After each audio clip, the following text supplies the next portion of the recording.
Listeners, readers, welcome to the Foxed Page, where we dive deep into the very best books.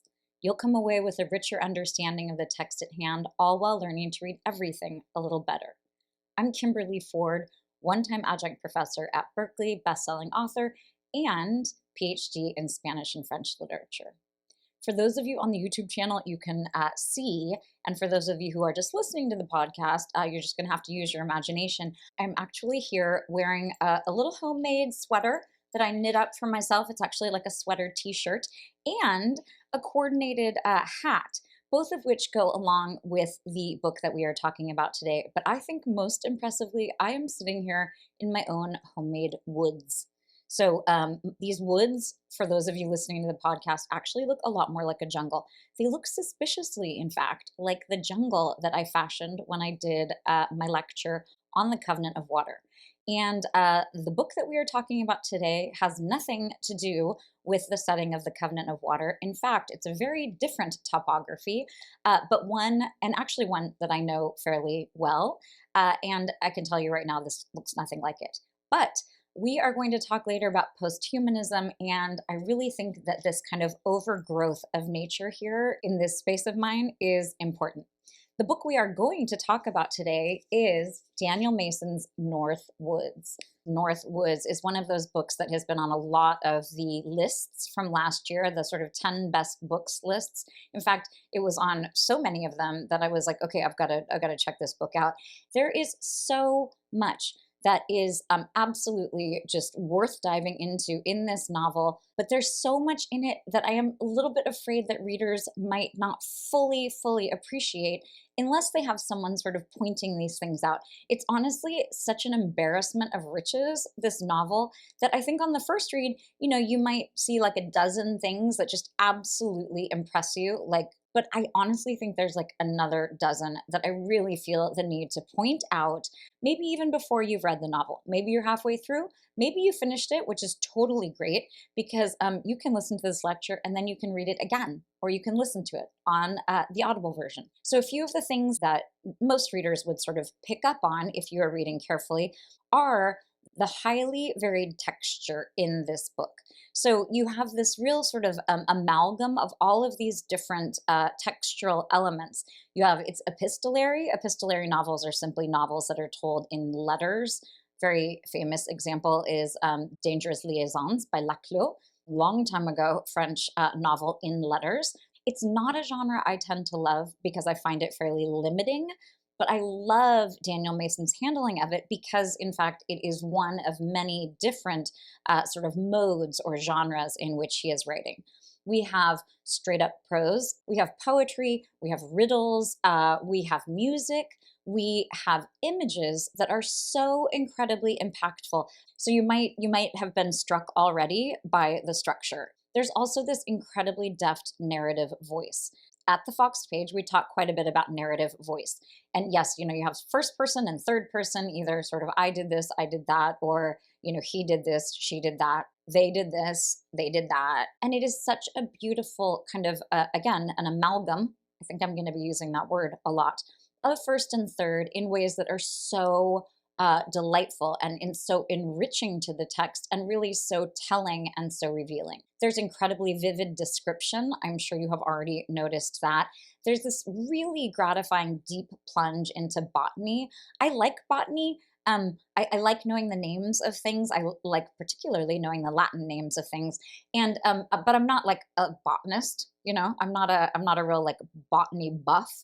But I really appreciated some of these really beautiful deep dives, not even because of what I was imagining, because frankly, some of it I could not imagine because I'd never heard these words before, but the words, just like the botanical terms, were so beautiful and they were so well, melded into the text that I just really enjoyed some of these really sort of deep botanical dives. There also was an incredible use of history, kind of history with a capital H. We had, the Revolutionary War is alluded to, and a bunch of other different sort of large, sort of American history moments. Again, history with a capital H, which is obviously very problematic.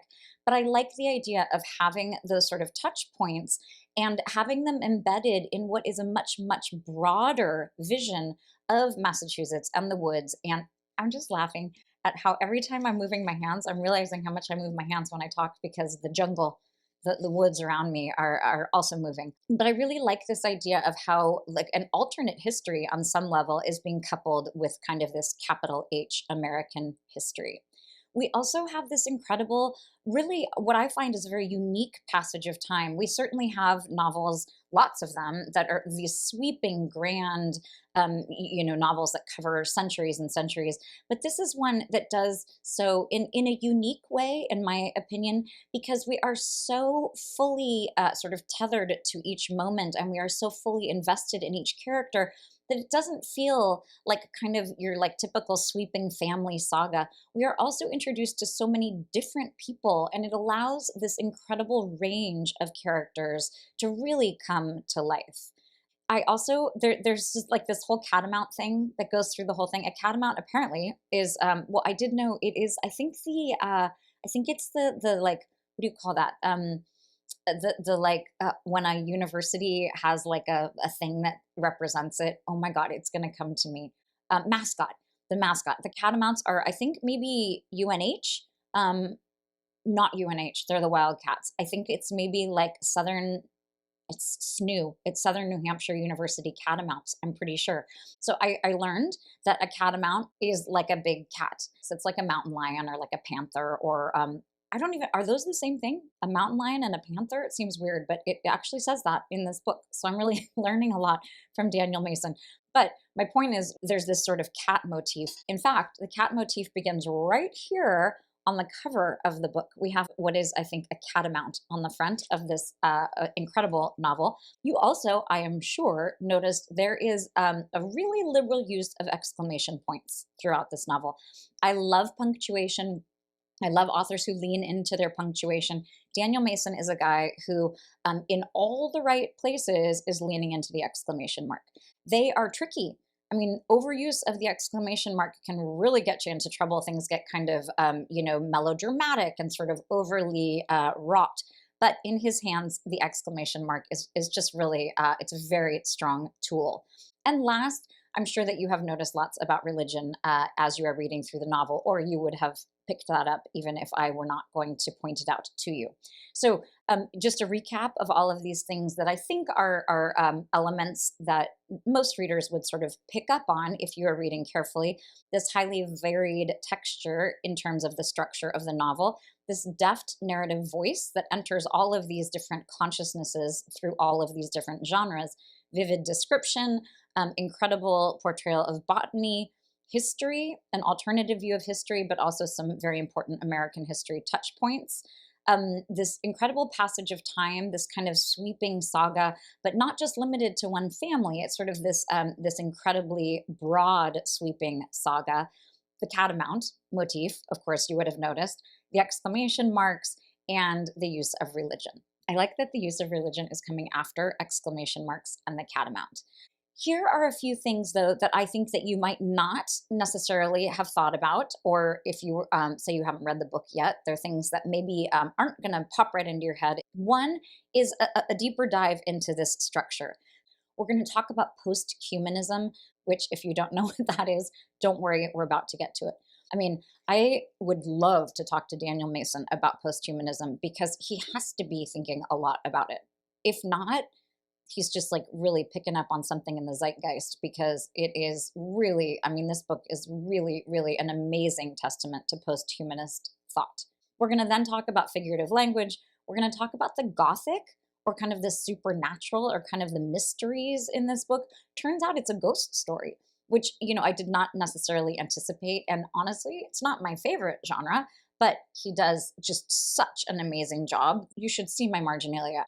And then we are going to wind up by talking about the insanely great prose. Of course, as we are talking about all of these elements, we are going to be discussing how insanely great the prose is.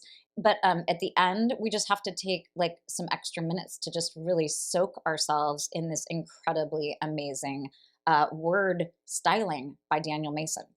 I was so excited to record this that I'm not even done with all my coffee. So I'm drinking a little coffee here. I mean, that's how early in the day we are. I maybe also sound a little caffeinated. I feel like I'm talking a little faster than normal. Those of you who listen to the podcast maybe on like 1.25, maybe just, zoop me back down to 1.0. Okay, we're going to talk about the structure of this novel, just taking a look at how my glasses look ridiculous with this little beanie that I have happening here. But we're going to talk about the structure. There's a lot happening here with the structure, and it is really worth taking a slightly closer look at. Okay, so we're going to look at page 9. As always, I like to point out that not everybody has a really good grip on Roman numerals. So when I say 9, I mean page 9 of Roman numerals, meaning like the lowercase I, X. On page 9, we have a table of contents. I like a table of contents if it is imparting important information to me. And in this case, I do find the table of contents really telling and really interesting because it is setting up this rhythm for us. And when you have a structure that is as varied as this one is, it's actually very helpful to have some sort of, undergirding, some kind of like structure to at least understand what is coming. And he lays it out so deftly. So we have these sections. We have 1, 2, 3, 4, 5. I don't know how, I'm not going to turn the page because it's going to bump into the microphone here. But you've got these sections that are numbered. And then in between them, we have these other elements. So we have 1, that's on page 5. And then we have anonymous, the night maid's letter. That's on page 11. On page 21, we have section 2. And then on page 25, we have Osgood's wonder, being the reminiscences of an apple man. Don't worry that I'm going to tell you something that is, going to spoil the whole plot for you. Also, this plot is so delicious and it is so complex in lots of ways, but also so beautifully kind of cohesive that I think even, oh my God, well, if your memory is like mine, I could spoil a tiny part of this complex plot and you wouldn't remember it. But if you have a great memory, you would maybe not be pleased with me, so I'm not going to spoil things. But in the table of contents, you can see this incredible variety. We have a letter, we have a reminiscence of an apple man, we have a song for voice and fife. So we're getting a sense right from the start that there's a lot of variety. And also in 1, 2, and 3, we are learning very quickly, in fact, that some of these are letters that are traded back and forth between people. Some of them read like a diary entry. Some of them just read as sort of straightforward third-person prose. So I like this table of contents because it is really giving us a sense of how the structure is going to function and its complexity. I'm going to talk about another element of the structure, which are these incredible images. So right before page 1, there's it looks like an engraving. It's kind of black and white. It's like black and gray. It's a detail of a much larger piece. And what we are seeing here is the face of what looks like a lion or a panther. And we are seeing a tree trunk, and we are seeing legs that look to me like feminine and masculine legs. Feminine, masculine, male and female legs. So right from the start, I believe we are meant to think of Eden. So there is an Edenic thing, an Eden motif that runs through this entire book that's very important. And you realize, I think fairly early on, that this Edenic motif is being underscored by these incredible details of these larger engravings or illustrations or whatever these are. It's interesting that in this Edenic scene here, we have this idea of Eden as already containing this cat, which is very important. Okay, the structure is also really well supplemented and well girded by these illustrations. We have a series of the engravings, but then we also have a bunch of other illustrations, which we're going to touch on in a minute. So now we are on the first page of the novel, and I'm just going to read the opening paragraph just to give you a sense of this kind of third-person narration that I was alluding to. They had come to the spot in the freshness of June, chased from the village by its people, following deer path through forest, the valleys, the fern groves, and the quaking bogs. Fast they ran. Then we have an exclamation mark. I'm telling you, Daniel Mason is like the genius of the exclamation mark. So we have this couple, this they, who we are introduced to. We don't, in fact, know at the very beginning that it is a man and a woman, but we find out very soon that is the case.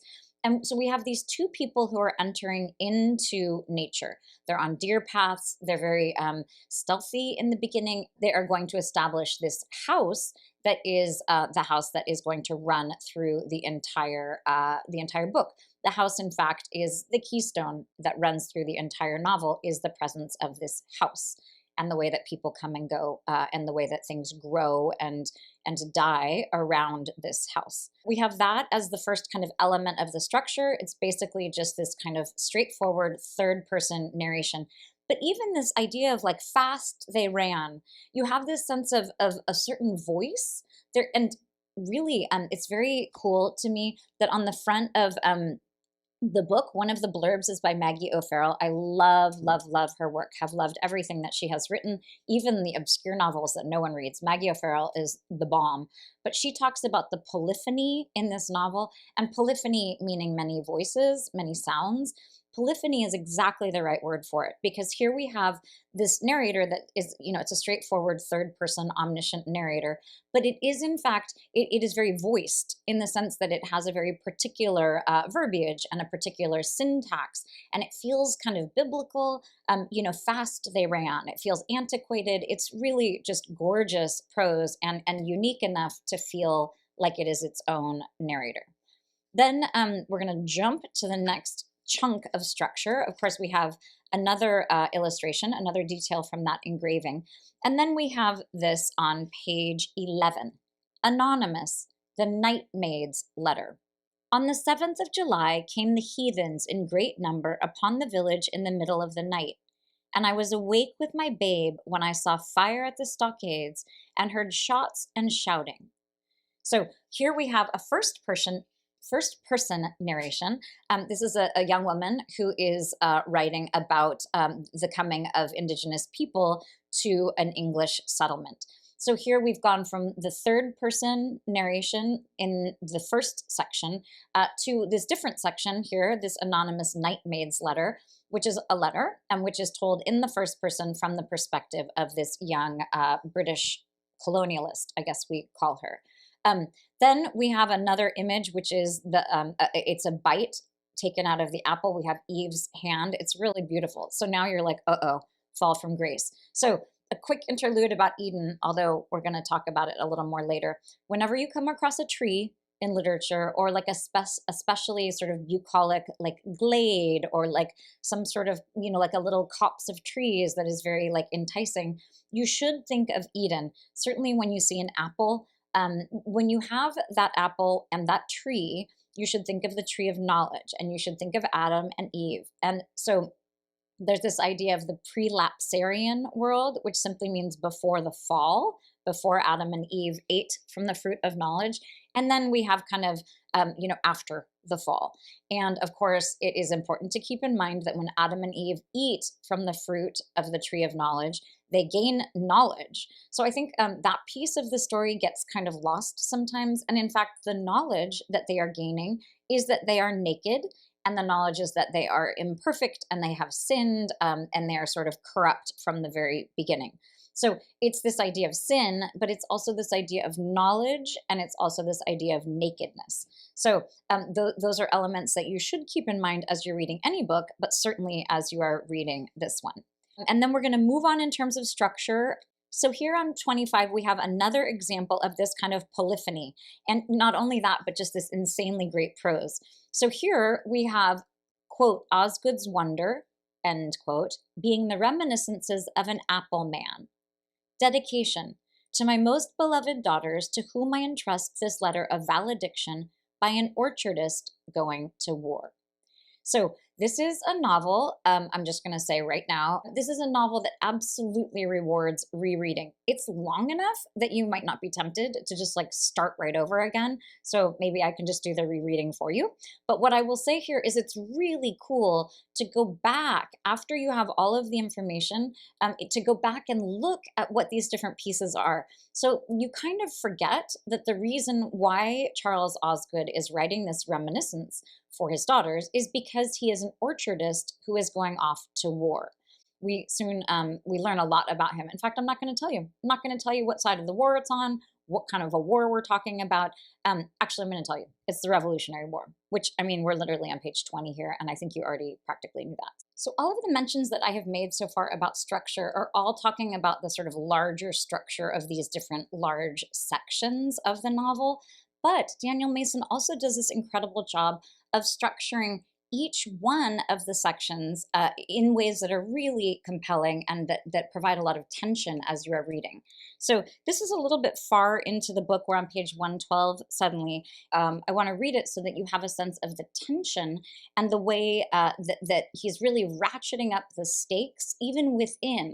So you have these kind of mini arcs of characters and of action that are happening with each one of these sections. They're so compelling. I mean, this is a book I don't often have a hard time like putting a book down just because I read so much. I'm like, I'll get back to that soon. But I really had a hard time putting down this book because I found each story so compelling, largely because the structure of each section is almost as awesome as the structure of the novel as a whole. So we have the girl Esther, age 18, had vanished 3 weeks prior with her infant child. So we find out, in fact, why this Esther has vanished, and we find out where, in fact, she was going. And as the reader, you are so invested in her story, and you are so invested in what's going to happen that even within this kind of mini section, you're really, really compelled to find out what has happened. So that's just another example of this kind of polyphony, this kind of, in the sense that it's not just voices, but in fact, it's stories of these entire, of an entirely different cast of characters, which makes it sound like it might be kind of convoluted or hard to follow, but it is not, which is entirely to Daniel Mason's credit.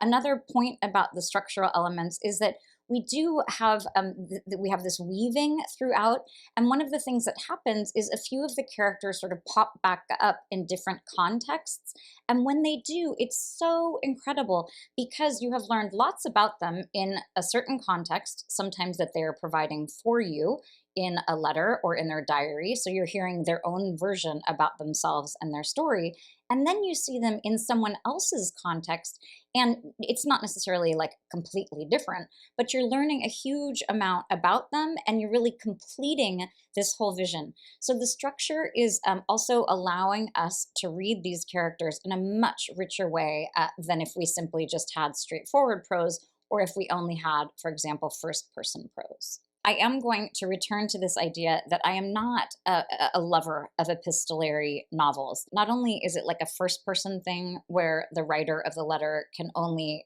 say their own thoughts and their own observations, but it's also limited further by the fact that they're writing to one recipient. So they're not going to share all their thoughts like with a diary. It's just the thoughts that they would share with the recipient. That's a very narrow, sometimes it's very telling. And in fact, in this case, it is very telling. Also, this is my kind of epistolary novel because there's something that happens because of the structure of the letters that is so telling and so dramatic and actually just kind of heartrending. When something sad happens in a book, I always read with a pencil. That's a very important thing. I should say that at the beginning of every single podcast. I have said it a couple times, and I know that if you are getting a book from a library or borrowing from a friend or you want to pass it along, I understand that writing all over it is maybe not in good form. But I will say that I read much more attentively. I always read with a pencil in hand. I really enjoy interacting with the text. I almost never go back and look at what I have written, but it really helps you to read more deeply. And yes, we should all support libraries. And yes, we should, I guess, lend books to friends.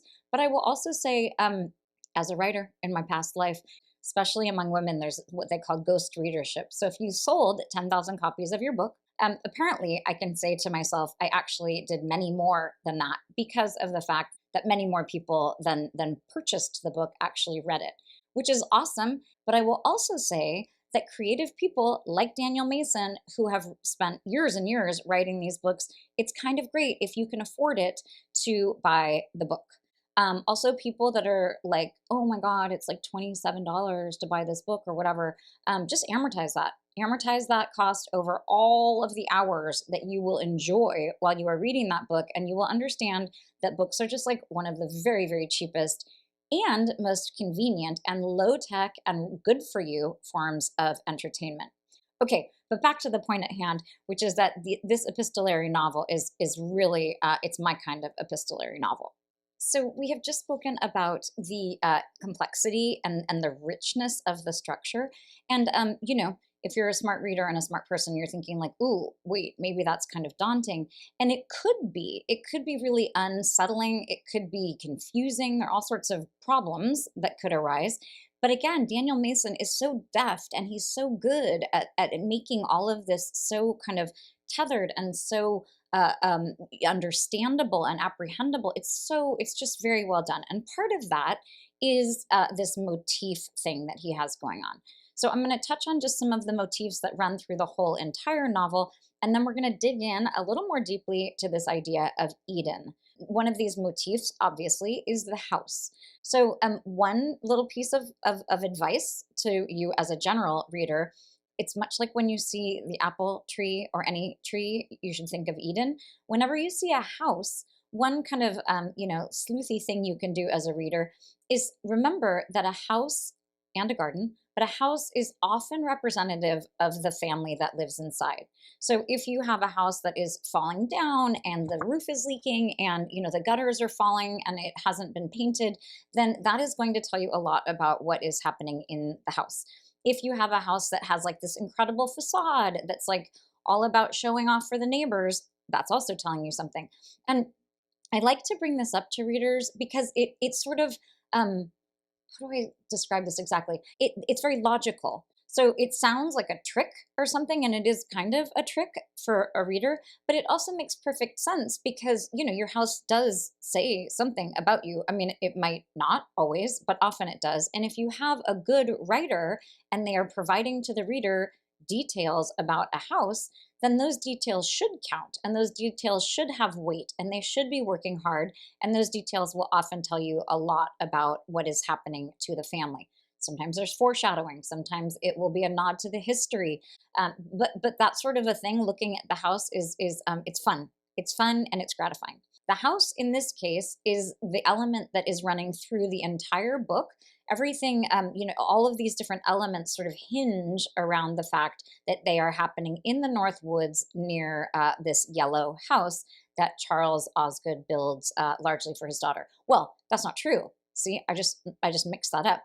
It is, in fact, the couple who escape from the Puritan encampment, who are this unnamed kind of Adam and Eve, really kind of the originators of the story. They build a stone sort of hut/house, and then Charles Osgood and many others go on to sort of build upon it, as it were. That is one of the motifs, is this house. Another thing that sort of runs through the whole book is the presence of these Osgood daughters. So we learn about them relatively early, and they are one of these sort of touch points, as is the catamount. I promised we would talk more about that. There is a certain massacre on the part of the catamount that occurs relatively early in the book, and we see kind of vestiges of that massacre over time. And one of the things that is so cool is Mason does this excellent thing. This is a tip for you writers out there. A long time ago, Tobias Wolff, in some sort of writing seminar I was in, was talking, or maybe it was just something I read. But he was talking about how if you are a writer, you can repeat things over and over, but they have to be slightly different every time. You can't just repeat the same thing over and over. You can't just have like the same pair of boots popping up again and again in the book. Something has to have changed in order to sort of warrant their presence. And Daniel Mason does a beautiful job of that, because each time the massacre of the catamount cat, each time, I'm not going to tell you what kind of massacre it is. I'm just really wetting your whistle here for this book. But every time the sort of remnants of the massacre are showing up again, it is telling us something very important about what's happening.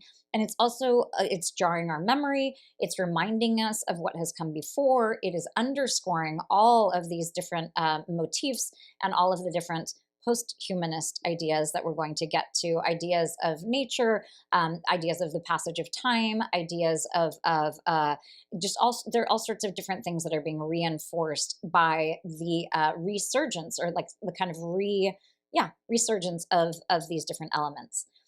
Mushrooms and poisonous mushrooms and non-poisonous mushrooms are something that keep popping up again and again, no pun intended. So again, these are motifs that we see throughout the novel that really help to sort of tether us and ground us in this structure that is in fact pretty complex and really very rich. Okay, I want to dive in a little bit more specifically to the idea of this Eden motif. So as Eden keeps coming up, and Adam and Eve and the apple, as all of these things keep coming up, I mean, it's very significant. You know, Charles Osgood is a grower of apples. So it's a very good example of someone who is taking the fruit of the tree of knowledge and is sort of cultivating it and domesticating it and making it, you know, profitable for himself. So there's the apple is one of the motifs that certainly runs through the whole thing, which is kind of an extension of this Edenic kind of symbolism that keeps popping back up. So there are lots of like references to Eden that are very straightforward and are very kind of plainly stated. So for example, on page 26, the serpent that tempts us all. I mean, that's a very Edenic reference right there. And then we have on page 45, is it an accident that our artists chose none other than Malus domestica to depict the forbidden fruit which tempted Eve? Malus domestica is some sort of apple, I think. So you have this idea of Eve as being mentioned and the apple. And so this idea of the Edenic symbol, the Edenic motif, as really being tied to the apple, which is throughout. This is interesting. On page 51, we have references to apples that are not, it doesn't have to do with Eden. It has to do with other mythology and other times that apples are seen throughout, you know, even ancient history. So it's important to remember that Eden is one of the kind of main motifs, but we also have these other, oh my gosh, I look ridiculous. I have my reading glasses on the end of my nose and my hat and all these branches around me. It's really looking like something. But we have this apple that is coming up not only as Edenic, but again, sort of proliferating into these other myths in ways that are evoking all sorts of different, you know, stories about loyalty and about theft and betrayal and falls from grace, all these different elements that are resonating beyond, in fact, the story of Adam and Eve. Okay, on page 67, this is one of my favorite times when this Eden motif is popping up, because it's such a good example of how Daniel Mason really deftly takes this motif and that might be sort of repetitive or sort of tired, and he ties it to something that's not like, it's not like earth-shattering. It's not like something we've never imagined before, but it is so telling and so enriching to the prose and to the story that he's dealing with at this moment in the novel. This is the two Osgood sisters. What she didn't say was that church, like the dances, was fraught with danger, that each time the young men smiled at Alice, she saw her father handing her the apple, that she feared that they would go together and she would leave alone. So we have this idea here of an apple as being synonymous with sex and with men. And so again, you have this kind of modern manifestation of the Adam-Eve trope. It's so good. So, you know, this whole sort of, you know, the apple coming up again and again, and this idea of a fall from grace or understanding that you are naked, all of those kinds of things might get a little bit sort of cliche or trite, but the way that Mason is in fact making them, you know, sort of work in these different ways, and here, which is sort of, you know, equating the idea of the apple with sex and betrayal all at once in the relationship of these sisters, is just so impressive. It's so well done. So this is such, I love this part of the book so much. This is on page 141. So we're kind of like not quite halfway through. And this is someone guessing at the history of the house. That is another motif that runs through this book and that is so enriching. And it's so delicious because we as readers know what is happening. We know the history. This is something called dramatic irony. It's a type of figurative language. So we as readers know something that the characters don't know. So as each person is either making, making conjecture or guessing about the history of this house, we as readers know the quote unquote truth about it. And so we have a lot more information, and it's delicious because as the reader, you're like, oh my God, wait, nope, not that, not that. And then you're like, oh, yes, they just guessed. So in this case, someone who owns the house down the line is guessing about this pair of lovers who, casting off their Puritan yokes, absconded to this place. So again, we have this kind of Adam and Eve figure who are appearing again, sort of midway through the book. And he's not naming them. In fact, he's contrasting them with the Puritan thing. I mean, he's like, yoking them to the idea of Puritanism, which is literally, well, is it the opposite of Adam and Eve? No, it is not. In fact, maybe Puritanism just, I mean, this is so dumb. Of course, Puritanism grows right out of Adam and Eve because it's that whole idea that being naked is not good, and that we are all sinful, and that we are, we have all committed this cardinal sin even before we are born, which is very puritanical. So I love this idea of those two who absconded to this place and sort of threw off their Puritan yoke. And we're able to find this kind of paradise that's just this really beautifully done piece of the book that keeps emerging in these ways that it's a very deft use of a motif, and specifically the Edenic motif. Then we have on page 183, one of the ways this motif appears is the idea of Adam as being the first man, and Adam's job is to name things.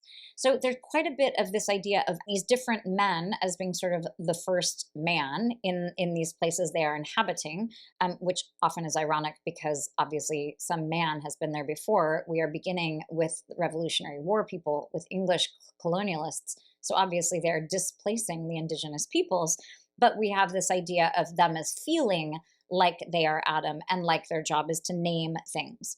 So on page 166, there's a woman actually who is talking about being with this man who is naming things. And she says, "It was like being with a child, all this naming, like being with Adam. And all she had to do was listen, and he was glad to speak." So we have this idea there of Adam being named very sort of clearly, and this idea of his job as being to name things. And this, in fact, continues on 183. So I love this part of the book. At this point, we have some sort of very dramatic and very exciting, not to say melodramatic, people arriving. These are real characters. And as the reader, you're delighted by kind of how different these people are. They're very flamboyant.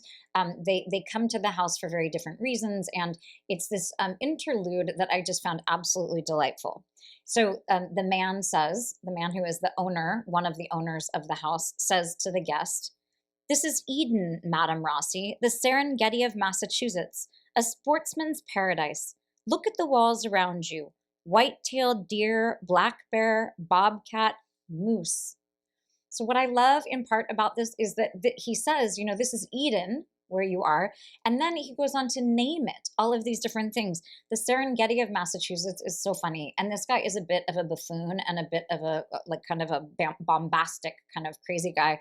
So the Serengeti of Massachusetts, he's comparing it then with something that's kind of absurd. But then all of this naming is in fact exactly what Adam would do. And this guy is pompous enough to sort of feel like an Adam type of person. In fact, then we have this beautiful moment when he, who's again a bit of a buffoon, talks about the catamount, which is this one of these motifs that runs through the books. "Catamount, Madam Rossi, Puma concolor, known also as the cougar, the mountain lion, the panther. Extraordinarily rare these days. She has been stuffed as I apprehended her in the moment of the attack." So what's important here is this idea of naming Catamount, Madam Rossi. He's even naming her. And in fact, this is so excellent. I'm just putting this together, but this woman who is visiting him, and this is not a spoiler because you know this from the moment she shows up, she is in fact very feline in the sense that she's kind of predatory and she's very sexualized. And she also has like real sort of, she's conniving. She's doing a lot of like, I mean, poor cats. I have a cat. I love my cat. But like, you know what? If you're watching YouTube, I'm going to put a picture of my cat up here. She is a hunter. I mean, I'm going to put a picture of her with some of her prey. Exactly like this woman. So here we have this woman, when he's saying Catamount, Madam Rossi, grammatically, that's what's called an appositive. So if you have like x comma y, what you are saying grammatically is x is equal to y, or y is another name for x. So in this case, catamount, Madame Rossi, puma con color, known also as the cougar, the mountain lion, the panther. It's so well done. I mean, he's really just lumping this kind of amazing, strong, predatory, awesome woman in with all of these large cats. It's really just an absolutely masterful example of Eden, this idea of Adam as naming things, but it's working so much harder than that. It's revealing so much more than just this idea of someone naming things. We have another example, just very briefly, of one of these gentlemen who is in fact really in touch with nature, and almost to the point of becoming sort of reclusive in this house way out in the North Woods. And at one point he is naked and he's on the rocks of a stream, like literally on some rocks. And he's, really like feeling nature with his whole body and his whole soul and self. And he calls himself an Adamite. So this idea of being naked, but that's kind of this, again, this prelapsarian Adamite. Like he's Adam before the fall. He's Adam, in fact, before Eve, which is very telling. I'm not going to tell you why, but this guy in particular is someone who might have been interested in being Adam before Eve, if you catch my drift. So if not, you're going to have to read the book and find out, and you're going to have to look for the word Adamite or whatever. If that's frustrating to you, reach out to me on Instagram or on YouTube or one of these ways, and I'll let you know what I mean by that. Okay, so this is actually the perfect segue into posthumanism, because this man in the book is actually a really, really good sort of ambassador in some ways of posthumanism. So what is posthumanism?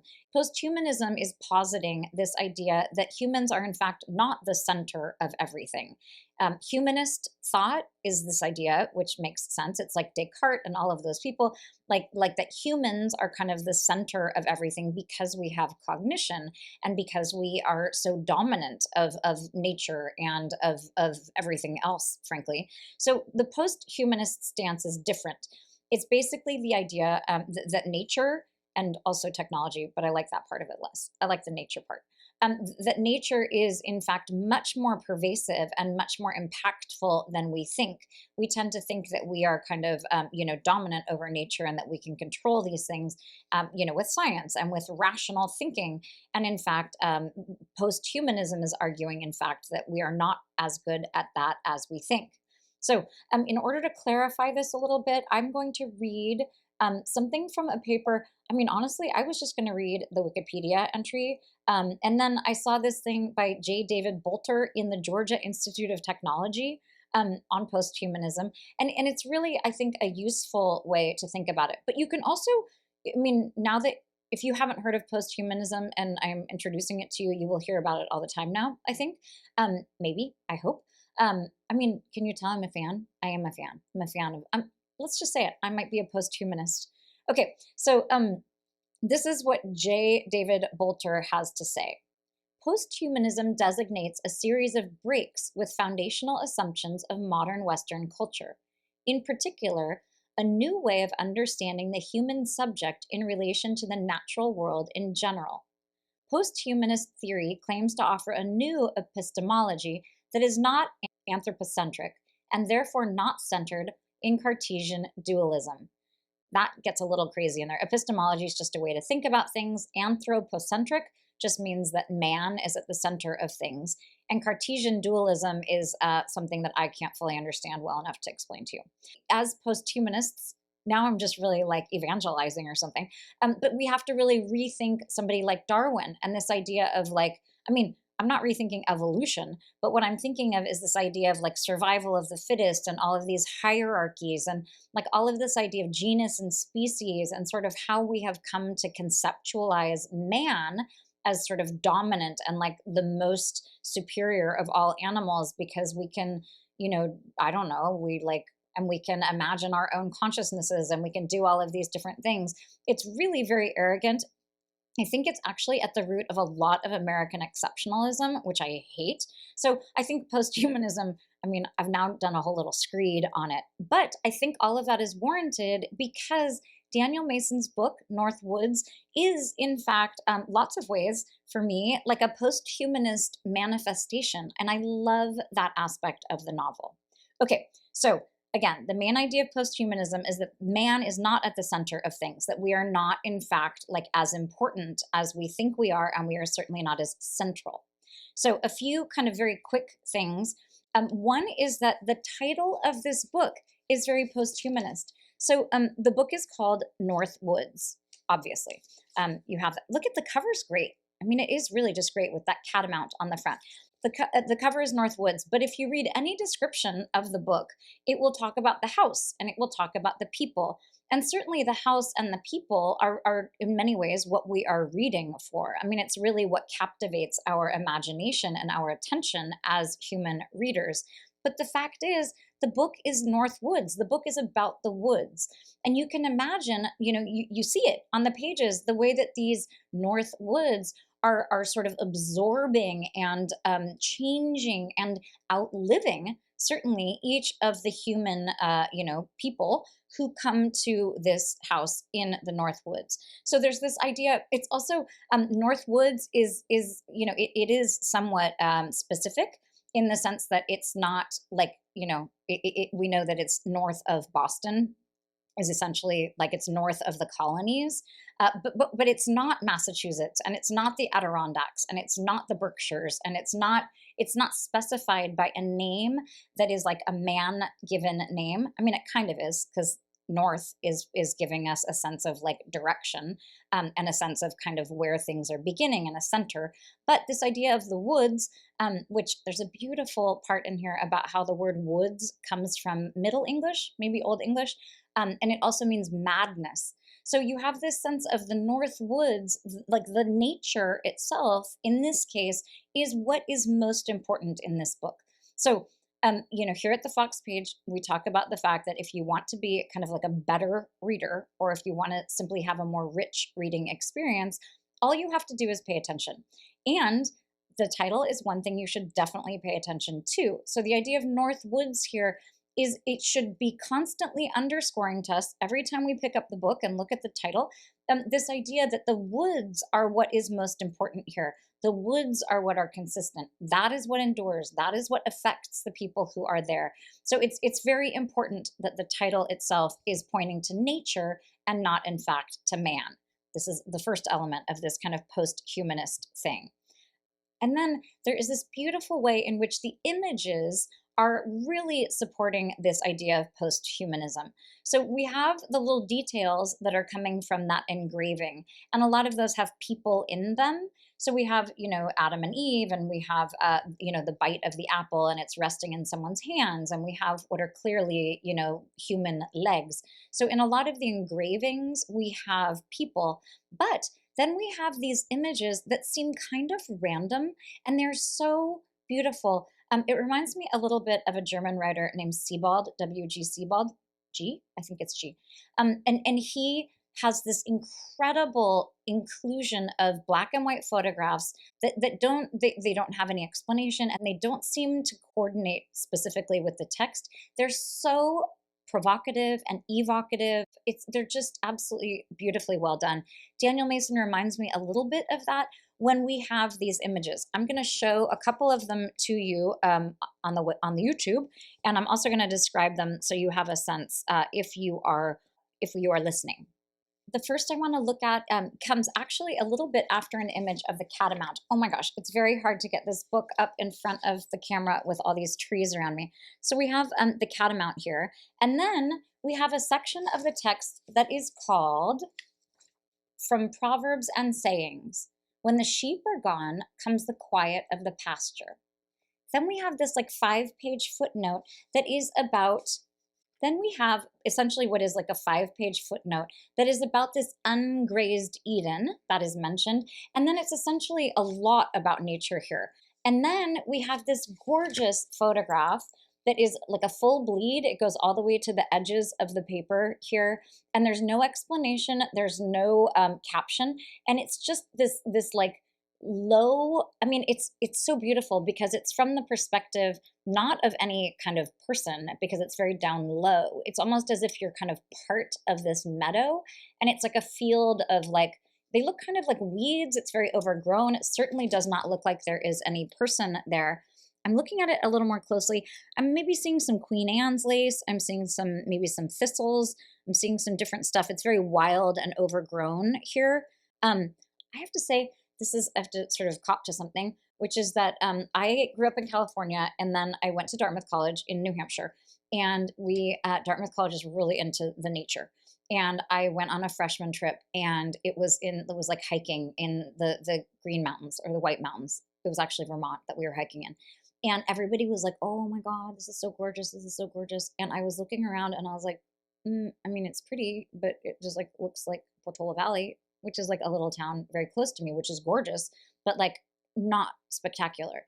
And I realized that coming from California, where like the beauty is so spectacular, we have the Sierra to the east that's just like incredible mountains, and we have like these incredible cliff sides, and we have these beautiful caramel colored hills, and we have like these rolling like beautiful valleys. I mean, it is like ridiculous. Not to mention the ocean, not to mention the Pacific Ocean and all of the beauty to be had at the ocean. So initially, I was a little bit like not that wowed by nature in these kinds of woods that Daniel Mason is talking about.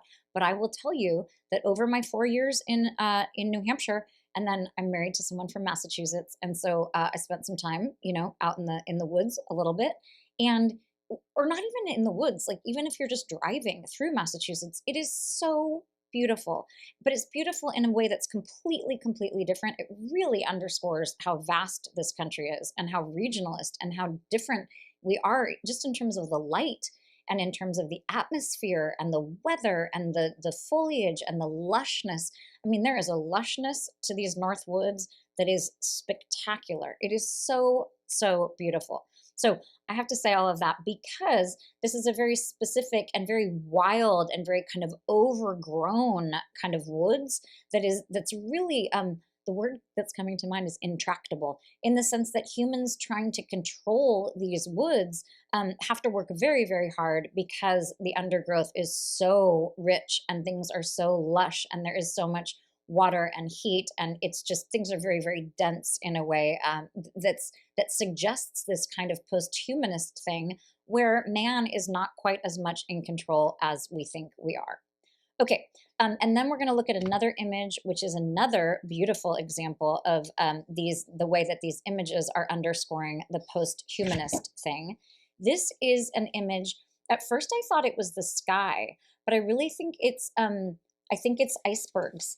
It's so cool that I can't even really tell, because that's an example of like me not having like a perfect kind of human perspective on this. I'm holding it up for the people on YouTube, but you've got this, I'm fairly certain that they are icebergs, that they're like ice flows. It might be in a river. There's a lot of freezing stuff up in Massachusetts. And then you have this beautiful kind of haziness above it. But part of the point here is that this is not something for mankind. This is like a picture of nature that has not only is there nothing kind of man-made in it, there's certainly no people in it, but in fact, it's almost difficult to tell what you are looking at because it's not really meant for human eyes. It is not something, for example, that is very clearly delineated against something that is man-made.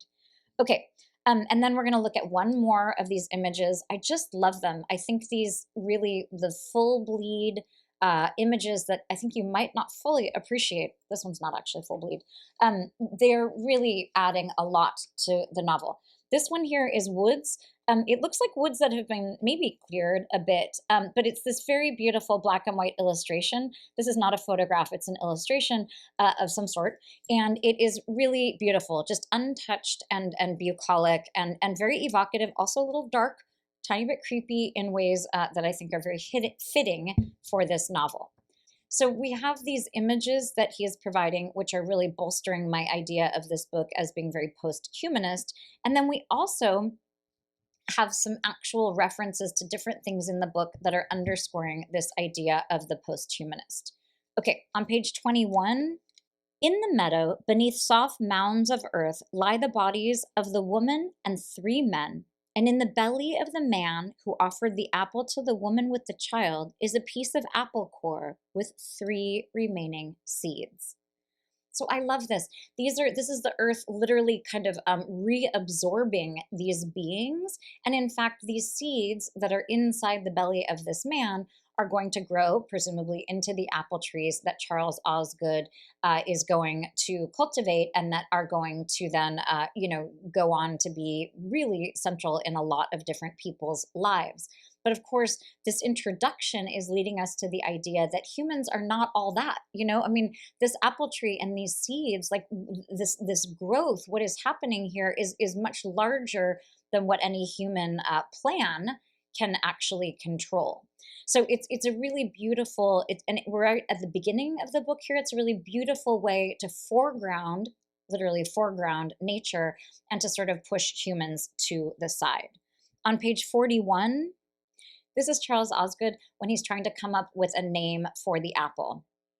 But what could satisfy me? For a fruit is a thing, while that which I was searching for was nothing less than that which could transcend the tangible, speak to astonishment, invoke not only pleasure, but the perception of something vast, supernatural, nothing less than enchantment itself, which, in my greatest eloquence, I at last propounded to my little audience. You mean wonder? They asked at once. So this idea of wonder, this idea of humans as being sort of awestruck, this idea of humans as being, very small and not being able, in fact, to articulate this thing that is the flavor of the apple is really, in fact, relatively well articulated here by Charles Osgood, who is naming, in fact, this apple. And the idea of naming the apple, again, is going right back to that idea of Adam and the need, like this weird human need to name things. And of course, language as being part of the tree of knowledge, and the idea of language, humans wanting to dominate things by conceptualizing them with words. That whole idea that we can't conceptualize something unless we have language for it. So there is this sense, and it's beautifully sort of pushed against, because when they're trying to describe the flavor of this apple, they're always falling short, because in fact, the apple is sort of beyond words, beyond language in some ways, and the best they can do is wonder. It's really very beautiful. On page 58, this is such a beautiful description. These are the 2 little girls, the Osgood sisters, who in fact have kind of an ongoing role in the book. Their first stop was a brook that tumbled over blue-gray terraces. There the trees wore thick moss stockings, and the ferns splayed their fronds neatly like fingers. A scramble up the stones brought them to a pool beneath a cataract that sometimes trickled and sometimes coursed with spray and thunder. Here the stones along the path were so high they had to help each other climb them, and as time passed, they came to name it the Giant's Staircase. So these, in fact, are children. So you have this sense of nature as being much larger than they are, in part because they are actually just very small humans. But it's a very deft use of this kind of perspective taking, because the nature that they are describing is, in fact, so commanding. This idea of thunder. I love the idea. This is, again, the incredible use of figurative language that Daniel Mason has, the idea of them wearing stockings. So there's a certain kind of anthropomorphizing that's happening. These girls are sort of turning nature into humans. That happens in the very beginning of the description. And then very quickly, that anthropomorphizing, that sort of turning the trees into ladies with stockings on, that falls away, because in fact things become much more fantastical, and they're talking about the Giant's Staircase because it's no longer something that is human. It is in fact, far bigger than they are, which is exactly the point of the Posthumanist.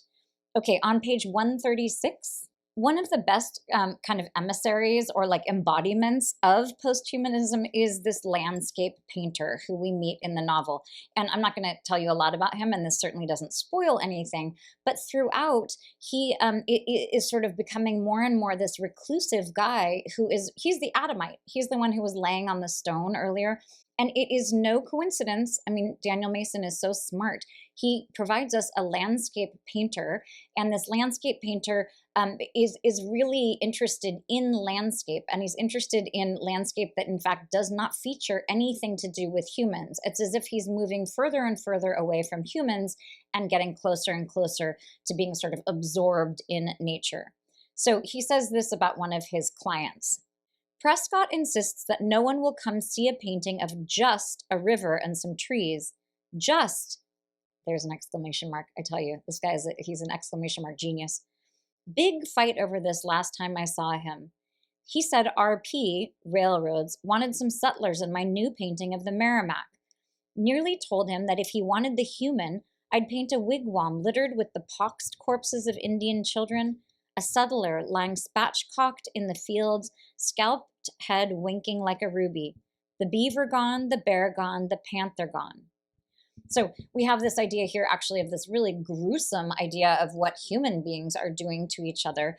And you get the sense a little bit that this is part of the reason why he is so drawn to nature, but mostly he just really likes being in nature.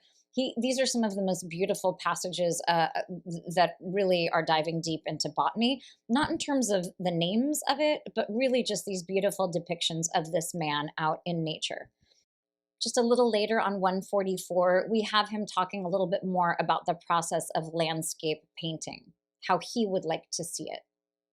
But the very act of composition, in that specific sense, a painter's means when he speaks of the act of bringing together various parts into a harmonious whole. This act of cohesion naturally places the subject front and center. Coal is a good example, all meant to be wild nature, but there is no doubt that it is man's eyes we are looking through.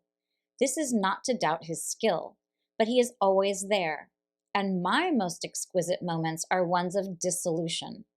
But what does this mean anyway? Can there be art without the human in it? Maybe that is what I wish to capture. Beast as seen by beast, tree as seen by tree. I jest, but not really. So we have this beautiful, I mean, it's such a good articulation of what the posthuman is, and it's actually a very good little sort of primer on how we should be looking at some of these kind of less obvious images. I mean, these pictures of nature, both the weeded field, or like the field of weeds, and the icebergs, and then the sort of copse of trees, the natural sort of forest or woods that we are looking at, those are all images of like trees looking at trees, or weeds looking at weeds, or icebergs looking at icebergs. They're not really meant for the human. Or as a human, you feel like you're sort of, it's like a little voyeuristic when you're looking at nature in that way, because it's fully unsullied and you're looking at it from a perspective that is very sort of intimate and in fact a little disarming as a human. The last thing that I will say about posthumanist, sort of rhetoric and posthumanist philosophy when it comes to this novel is that one of the main ways in which I think posthumanism applies is this idea of the scope of the novel.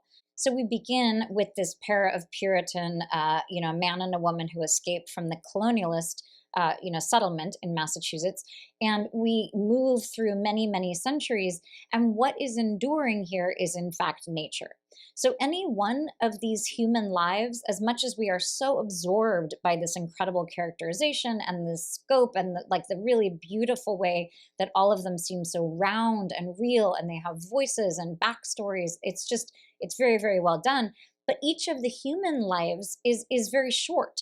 It is meant to be short. We hear from them, and then they may kind of pop up again in someone else's narrative, and it's very satisfying when that happens, and that weaving is important. But when they, that's it. It's like you know that these people who existed for however many years around the turn of, the 17th century, we know that those people obviously are not alive today. Their lives are very short. And in fact, it is nature, it is trees, it is stones, it is, structures, man-made structures. All of those things are outlasting human beings. And it's really sort of testing this idea of man as being the center of things and as being enduring and as being superior. So I really, really love that aspect of the book. I'm going to talk very quickly about figurative language because I realize that some of it's too telling. So I want to just mention a few things that you can keep an eye out for yourself. Figurative language is simply language that means something more than the words on the page denote. So, for example, metaphor, simile, symbolism, pathetic fallacy, foreshadowing. Pathetic fallacy is just basically when nature is reflecting what is happening in the novel itself or in any piece of writing. So figurative language, again, it's just language that has kind of a double meaning. It has more significance than simply what the words are saying. One is foreshadowing. There is some very really delicious foreshadowing that happens, in part with an axe at one point, so keep an eye out for that. Also with this idea of mushrooms. And I just want to point out this one thing because it is so genius on the part of Mason. There is a character named Carter, and this person represents something very significant to the two sisters. And at one point, one of the sisters says, "Pack your cart." And there is this really incredible resonance with Cart and Carter that I think is so well done. And the reason I mention that is because this is the kind of text where if you stopped and looked at any page, not only would the prose be beautiful, but it would be working so hard that there are all of these kind of nuances and resonances that we see throughout that are very subtle and yet really, really well done. Another is dramatic irony. We spoke about this before, but it's such an excellent element because we do know, we've been reading through the quote unquote truth of what has happened to this house and the people in the house. And so as the story is moving along, we have a certain amount of authority and information. And so there's this nice little frisson when one of the characters is guessing about something, or when someone's making conjecture and you're like, not exactly that. And a good use of figurative language. We're going to look at page 152. This is the only example of figurative language that we're going to really take a look at. And as I recall, it's a real kind of mashup of all sorts of really beautiful uses of language. So on page 152, we have this beautiful passage. This is, in fact, very fittingly our landscape painter. So we have, again, this very beautiful observance on his part of what's happening around him. Here there is nothing but splendor. You have lit a fire beneath me and made me feel, if for an instance, that I am equal to the gauntlet thrown down by these woods. For how, indeed, to capture this? Gone the slow and cautious gliding of the birches, the faint yellowing of the sugar maples, this inching into autumn. No, now the forest plunges headlong into it. Yesterday it was the hornbeam, today the chestnut. I'd hate to see her tailor's bills. There are times I'm sitting in my glen, our glen, before my river, our river, and I am certain that the low beech who drops her branches across my vision has changed her hue over the course of minutes, that the high maple behind me blushes more deeply, that the little rim of fire has spread a little further around scalloped feathers of that oak. So it's so beautiful. And there are a number of different types of figurative language that are being used here. The first is this idea of you have lit a fire beneath me. That is a metaphor. No one has actually lit a fire beneath our landscape guy. But we have this idea that is, again, and a metaphor and a simile are almost the exact same thing, but a simile uses like or as. So if you say someone lit a fire under me, that is a metaphorical use of fire. No one's actually, obviously, lighting a fire. And this idea that I'm equal to the gauntlet thrown down by these woods, obviously there's no actual gauntlet, so that's more of an idiomatic expression, the idea of throwing down a gauntlet. A gauntlet too is a glove, is my understanding of this expression, and throwing down a gauntlet is it's from fencing, so it's kind of this old idea of someone, I think maybe if you threw down your glove, it was like you were challenging someone to a duel. Do not quote me on any of that. This is really off the cuff, as it were. Oh my gosh, get it? That was a little metaphor there. And then here, let's see. Oh, but also this idea of I am equal to the gauntlet thrown down by these woods. That is personification, which is another type of figurative language. So the woods obviously cannot throw down a glove. They cannot throw down a gauntlet. But you have this idea of the woods as being capable of that, and of woods as being personified. So they're given, or anthropomorphized is another word to say that. This idea that they are alive and that they are like humans. And then we have, let's see, a little bit more of this kind of personification or anthropomorphizing that we have here. The cautious gliding of the birches, the faint yellowing of the shoot, the gliding, oh, sorry, I kept saying gliding, guys, it's gilding. Apparently these glasses are not strong enough. The cautious gilding of the birches, the faint yellowing of the sugar maples, this inching into autumn. I might have said gliding because of inching. But so this idea of gilding is obviously just sort of gold color, and the yellowing of the maples, this inching toward autumn.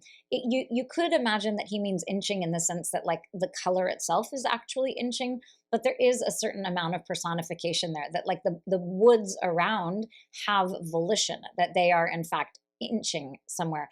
That's in fact like this very posthumanist idea that the woods in fact have agency.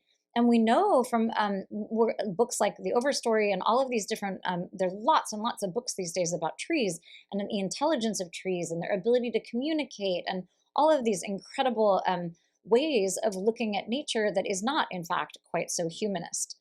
Okay, then we have, yesterday it was the hornbeam, today the chestnut. I'd hate to see her tailor's bills. So I love this because, first of all, you have, that's real personification. He's turning the chestnut into a woman in this case. And this idea of, I would hate to see her tailor's bills. You have this whole sort of creation of this image, this idea that she is in fact wearing a skirt. It's very much, or whatever it needs to be tailored. It's very much like the girls earlier talking about the stockings on the trees. You have this idea, this metaphorical idea of them having a tailor and having their leaves looking like clothing. I am certain, then we have a little further below, I am certain the low beech who drops her branch across my vision has changed her hue over the course of minutes. So again, here we have agency given to the trees. It is interesting that they are given, they're sort of feminized. All of these trees are sort of, they're women, and they're her, and her tailor's bills and her branches. And there is a very sort of old school romance that is being portrayed here. So then this idea at the very last, that the high maple behind me blushes more deeply. So you have this idea of things as being very romanticized, very feminized, and very sexualized in lots of ways, which is both really beautiful and ironic. I'm going to just leave it at that. I'm going to let you discover why. So we have this really incredible figurative language, this use of figurative language. I mean, this is one paragraph, and we have, metaphor, several amazing metaphors. We have personification. We have pathetic fallacy. We have all of these different elements that are in this one simple paragraph. And it's just absolutely beautiful prose. If you didn't know what those things were, it wouldn't matter that you don't know that that's personification or anthropomorphizing. What's important is that you're really relating and you're seeing the beauty in it. And I just think Daniel Mason does such a good job of that here. So I just want to touch on one more element, and we're going to do this very briefly, which is the idea of the Gothic or of the supernatural. So this is an element that it's not my favorite. I'm not really like a fantasy person. I'm certainly not like a horror person. I'm not even like a thriller or a mystery person, although I really like Agatha Christie, turns out, mostly because her writing is amazing. If you're interested in Agatha Christie, there is an amazing Foxed page, a little lecture on her, which I really had a good time doing. But I want to talk briefly about this idea of horror or Gothic literature that we have that was an unexpected and a really beautiful element of Northwoods. I'm not going to say a lot about what happens, except that there is some supernatural stuff that is happening in the book, and it's very clearly supernatural, and it goes throughout. There are a couple of different incidences where we as readers are essentially being asked to suspend disbelief and to kind of buy into the idea that there are spirits, and that there are sort of, that there's more permeability between the material plane and the spiritual plane, and that, people who used to be alive and who are now dead, according to sort of all of our known, facts and thinking about life and death, all of those people are in fact still present in many ways.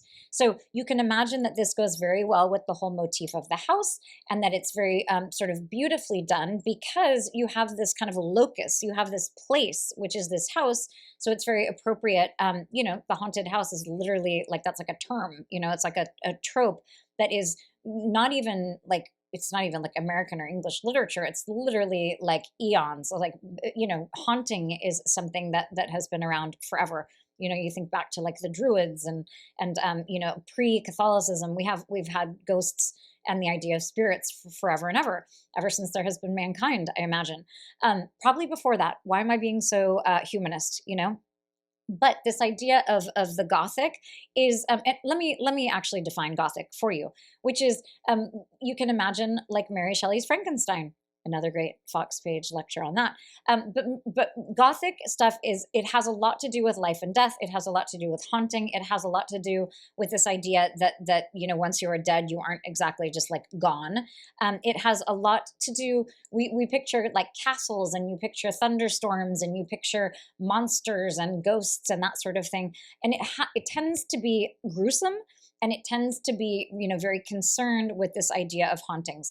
And so this does in fact fit the bill, because there are parts of the book where we see hauntings, and there are parts of the book that are actually kind of gruesome.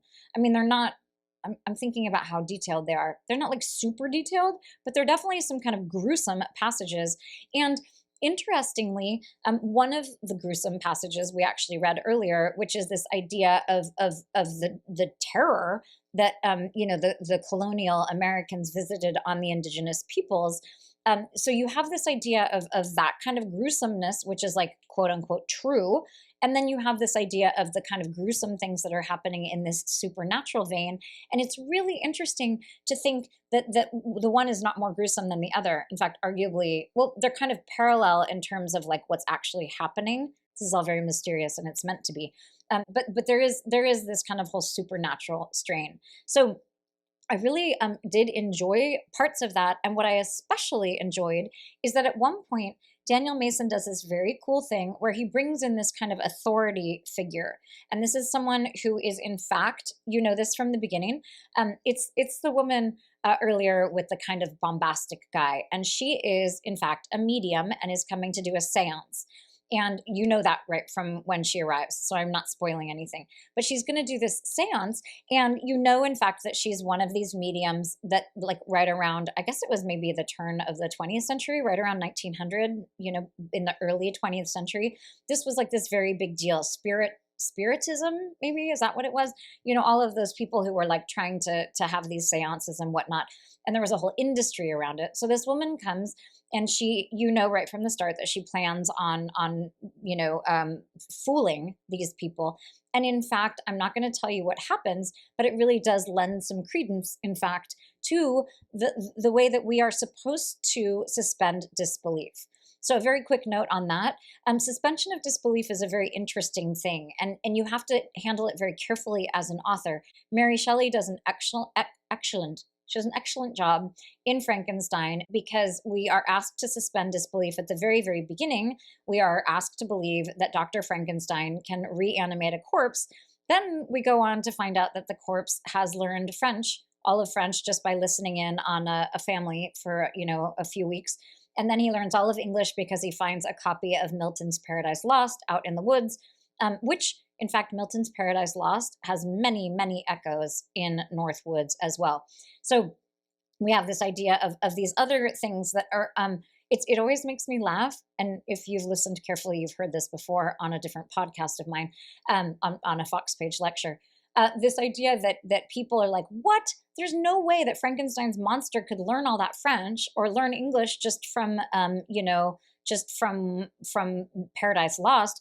And it's funny, because if you are accepting the fact that Dr. Frankenstein has reanimated a corpse, then it's just not that big a deal to also accept that he might have learned English, or that he could get himself all the way up to the Arctic, like it's just not like, it just is funny to me the things that people are willing to sort of suspend disbelief about, and then kind of the issues that they are sticking with later on. So Daniel Mason does this very cool thing where he is testing and providing us, I think, a very good and a very clear sense of whether or not we are meant to believe that these supernatural things are happening. And the sort of so what to that. So one of the things we talk about at the Fox page is that it's one thing to kind of identify a motif or to understand a title of a book or to think about figurative language. It's another to go on and say, so what? Why is it that Daniel Mason is using all of this figurative language? And I think we answered that, when he is anthropomorphizing the forest, we are meant to think that the forest and mankind are equal, if not, we are meant to actually think the forest is superior. So the so what with this kind of this Gothic question, this question of the supernatural, I think is to underscore not necessarily posthumanism, but to underscore our beliefs about, the primacy of human beings and the idea of life. And he's a physician. We haven't even talked about this. Okay, I also need to talk to Daniel Mason about the fact that he and Abraham Verghese are both over at Stanford. I'm like, what's going on with the physicians over at Stanford who are just churning out these giant books that everyone is wanting to read? There's something happening over there. I also am a little bit like, maybe I should become a doctor and go get a job at Stanford, and then suddenly I'll be able to churn out some sort of bestseller. That'd be rad. That's gonna be my plan for 2025. Okay, but back to serious talk about the book here. This idea of so what is, if supernatural stuff is happening, if we are meant to believe that some of these sort of ghost-like things that are occurring are in fact occurring, it is because we are supposed to question a lot of our beliefs, which is one of the best things that I think the book does. So we are going to close with two quick items. One is that the structure of this book and so many elements that are brought up in it it's so interesting to me because it is very like a book that I read recently called Poor Things, which is a book by Alistair Gray. It's also the basis of the movie by Yorgos Lanthimos with Emma Stone and Mark Ruffalo and Rami Youssef, which I'm dying to see. Hopefully by the time you've heard this, I have seen that movie. But the structure of the Alistair Gray book is very close to Northwood's in the sense that it's this incredibly complex and rich and really beguiling and really interesting kind of collage of all of these different types of genres. And it is also, in fact, very much like another book that I read. It's The Feast. It's called The Feast by Margaret Kennedy. Unbelievably great book. So it's so interesting to me that I have these three books that I have read in quick succession here, all of which have this incredible structure where they have taken all of these different genres, epistolary, all of these different ephemera, images and riddles and curses and covenants and all of these different things, and have kind of mushed them into these novels that are so well done. So if you like the structure of Northwoods, you should check out Poor Things by Alistair Gray, and for sure check out The Feast by Margaret Kennedy, which is just unbelievably great no matter what. Okay, the last thing we are going to do as we are closing is to talk about all of the elements I wish we'd had time to talk about. These are more things that you should be paying attention to when you read this book that is such an embarrassment of riches.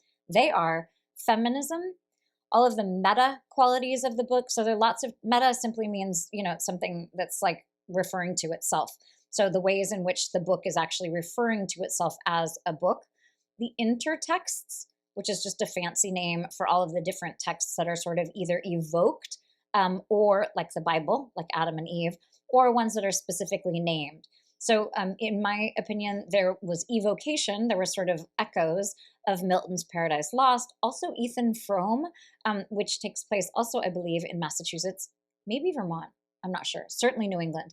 I think it is. I think it's Massachusetts. There's a lot of reference or a lot of sort of echoes of Dickens in some way, but not too heavy-handed. There's mention, in fact, of Dickens. There's lots and lots of different sort of echoes of different texts. There's obviously religion. That is something that we did not dive into. It's very important in the book. Humor. There are parts of this book. It's not like laugh out loud, hilarious stuff, but there is just this incredible just cleverness and some real levity that I really enjoyed. Also pacing. So pacing is the way that information is meted out. If you've read something and you're like, oh my God, wait, do we need another scene about this? Or if a scene is dragging and dragging, you're like, okay, I get it. That is a problem with pacing. Or if something, if the author jumps to something and you're like, wait, what just happened? Where are we? That is also another problem with pacing.